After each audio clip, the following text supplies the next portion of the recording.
Artificial intelligence is moving beyond code and computation to fundamentally change how we see, sense, and solve global challenges. Joining us is Ramesh Raskar, professor at MIT Media Lab, whose work sits at the cutting edge of AI, imaging, and societal impact.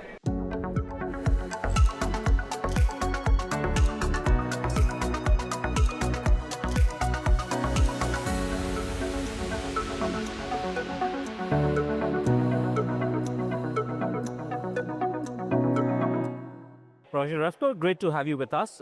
Let me start off with asking this question. You spent decades pushing the boundaries of computational imaging and AI at MIT Media Labs. Today, AI is no longer just confined to labs. It's shaping governance, healthcare, and education. What excites you most about this shift through breakthrough research to large-scale societal deployments? If you think about Pran, we're moving from the factory era of AI, where only few players can build AI and we just consume it, to I would call kind of the garage era, to very soon to the bazaar era of AI. It's like every one of us is going to build our own AI, and every one of us is going to ask somebody else to use our AI. You can call them AI agents if you want. And so if you really have this bazaar of AI agents, and now that's more like the internet of AI agents. It's kind of a new form of an internet. And to build the internet, you need a lot of new research, a lot of new technology, because there's one thing to build PC and quite another to build the internet of PCs. So the companies that came around in the internet era, like the Cisco and AOL and Yahoo, a lot of those new entities are going to get created now. And it's also an exciting time to think about India and DPI. Right. Let me follow this up by the second question. There's a growing debate that around AI is being driven by commercial incentives versus public good innovation. How can we ensure that AI development and deployment remains inclusive, ethical, and accessible, especially for emerging economies like India?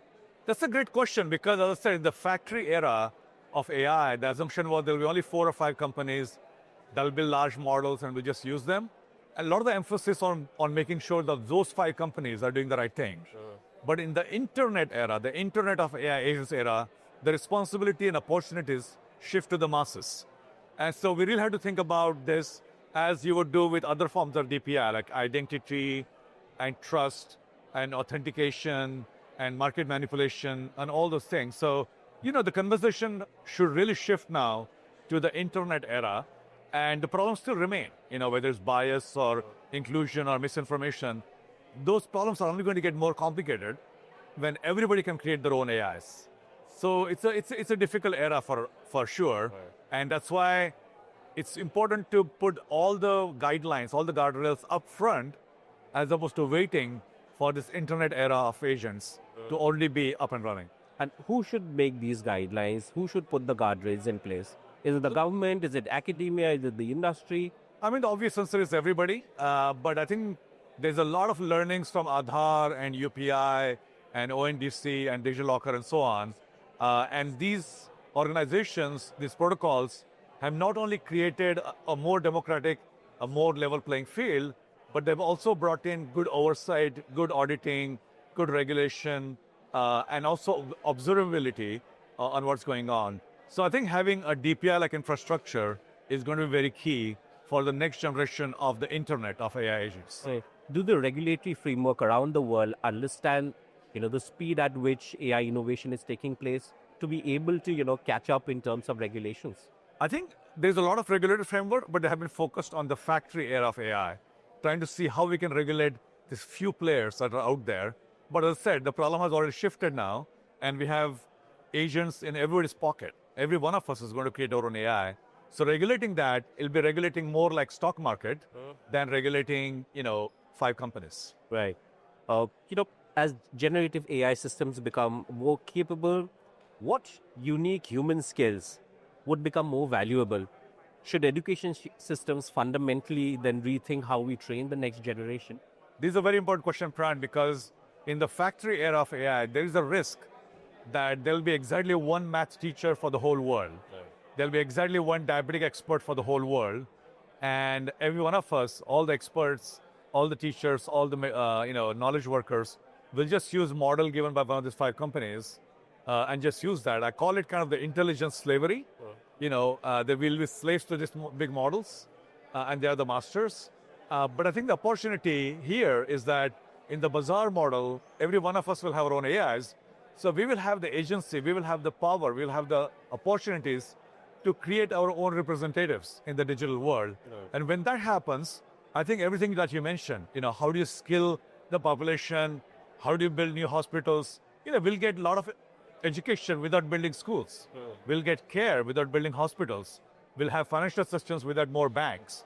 And so all those aspects have to change on how we're thinking about the next generation of a population that's rely on more AI agents as opposed to just digital tools. Right. With deepfakes, misinformation, and algorithm bias, trust is becoming an issue.